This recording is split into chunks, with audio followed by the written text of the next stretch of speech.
Predstavte si na moment krajinu, kde by vláda či prezident spravovali štát tak dokonale, že by ekonomika vyletela do nepredstaviteľných výšok. Chceli by ste žiť v takej krajine, kde je absolútne všetko a nič nikomu nechýba? História hovorí, že takáto krajina naozaj existovala. Bolo to Izraelské kráľovstvo za vlády kráľa Šalamúna. A tento obdivovaný kráľ Šalamún, ktorého múdrosť chodili počúvať ľudia z celého sveta, napísal vo svojej knihe Prísloví niečo nesmierne dôležité. V Prísloviach 4.23 napísal: Nado všetko, čo sa má chrániť, chráň svoj mozog, svoju myseľ, lebo z neho pramení život. Mnohí ľudia si myslia, že tu ide výhradne o srdce, ktoré nám bije v hrudi. Áno, aj to je dôležité. Pumpuje nám krv. Ale myslí, rozhoduje a vyhodnocuje predovšetkým náš mozog. Náš mozog je sídlom nášho duševného sveta, nášho charakteru. A preto starať sa oň a chrániť svoje myslenie je svätá povinnosť každého z nás. Možno si poviete, to je predsa banálne, to všetko vieme. Ale uvedomte si jednu vec. Vaše myslenie riadi vaše konanie. Myslenie vytvára vašu realitu. Ak príde v živote búrka, je to práve váš mozog a vaše myslenie, ktoré túto situáciu interpretuje. Buď ju uvidíte ako príležitosť, alebo vás úplne zničí. Myslenie je to, čo vás vedie dopredu, čo vám kreslí perspektívu a čo napokon formuje aj vašu vieru. A ako hovorí prorok Habakuk, a po ňom to opakuje aj apoštol Pavol, spravodlivý bude žiť z viery. Tragédiou dnešného sveta je, že ľudia strácajú zdravé myslenie. Stáva sa z toho akési šialenstvo bez diagnózy. Ľudia prestávajú vidieť zázraky prírody, prestávajú v nich vnímať stvoriteľa a prestávajú byť Bohu vďační. Apoštol Pavol to presne opisuje v listoch Rimánom v 1. kapitole, keď hovorí o ľuďoch, ktorí síce spoznali Boha, ale neoslavovali ho ako Boha, ani mu neďakovali, ale vo svojom uvažovaní upadli do márnosti a ich nerozumné srdce sa zatemnilo. Tvrdiac, že sú múdri, stali sa bláznami. Rimanom 1, 21 až 22. A čo sa stane potom, keď si človek nechráni to najhlavnejšie, svoje myslenie, upadne do nespočetných myšlienkových omylov. Začne všetko vidieť čierno-bielo, začne katastrofizovať, podliehať pocitom bezmocnosti, menejcennosti či presvedčeniu, že ho nikto nemôže mať rád. Apoštol Pavol neskôr v liste Rimanom v 1. kapitole presne pomenúva, kam až človeka privedie to, keď prestane chrániť svoje myslenie a odmietne Boha. Pavol píše, že keď si ľudia nechceli usmerniť myslenie, Boh ich nechal na pospas ich zvrátenej mysli, aby robili to, čo sa nesmie. A kam to viedlo?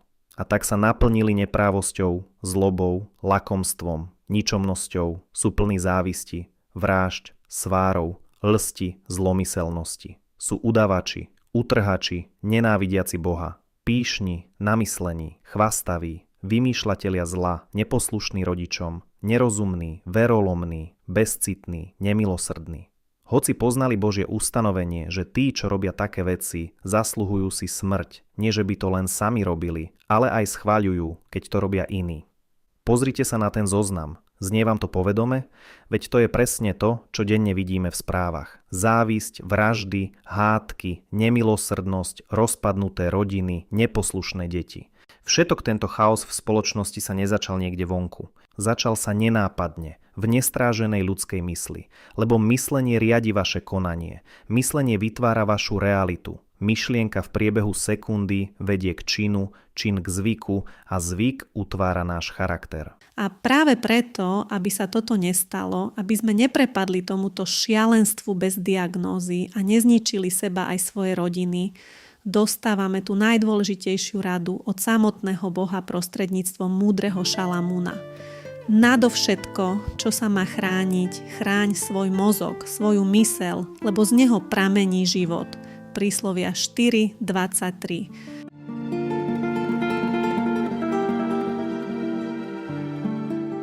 Poďme sa teraz pozrieť na príbeh, ktorý nám v praxi ukazuje, aké to je, keď človek na jedinú sekundu prestane strážiť svoje myslenie. Je 14. kapitola Evanjelia podľa Matúša. Ježišovi učeníci, z ktorých polovica sú profesionálni rybári, čo poznali to jazero ako vlastné dlane, sa plavia na druhý breh. Ale v ich hlave sa odohráva búrka ešte predtým, než vôbec začne fúkať.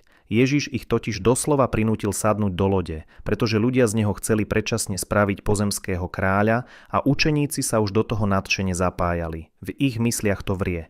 A keď je vrie v mysli, zrazu prichádza búrka aj na jazere. Je hlboká noc, blízka sa, hrmí, vlny narážajú do lode. Učeníci veslujú zo všetkých síl, bojujú o život.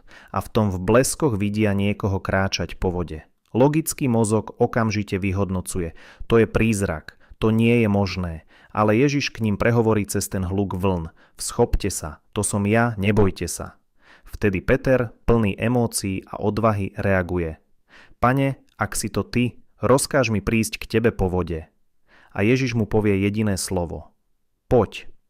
Peter prelezie okraj lode, položí nohu na morskú hladinu a urobí prvý krok, potom druhý.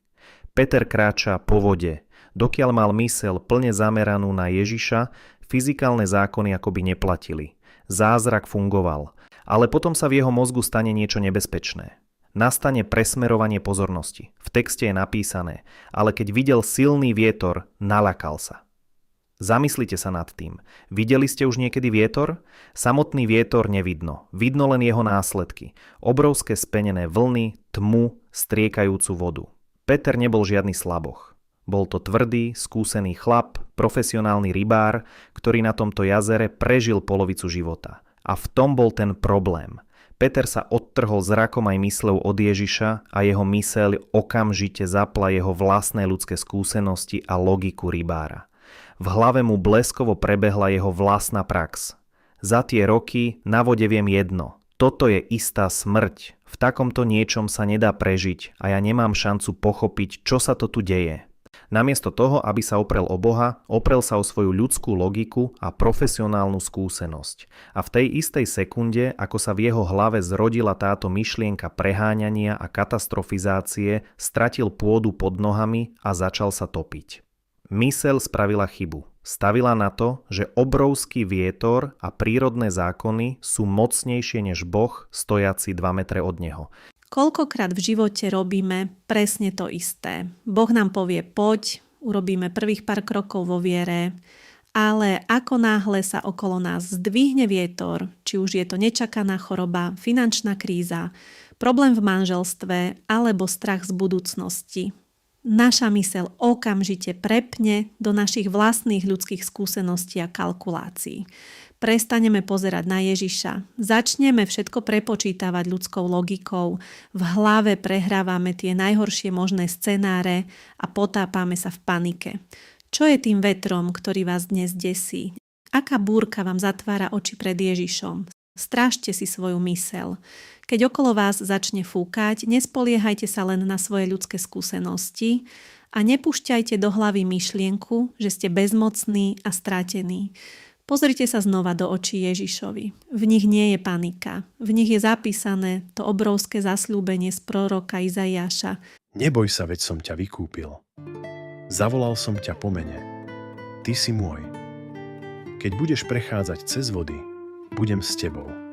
A keď cez rieky, nezaplavia ťa. Keď pôjdeš cez oheň, nepopáliš sa a plameň ťa nespáli.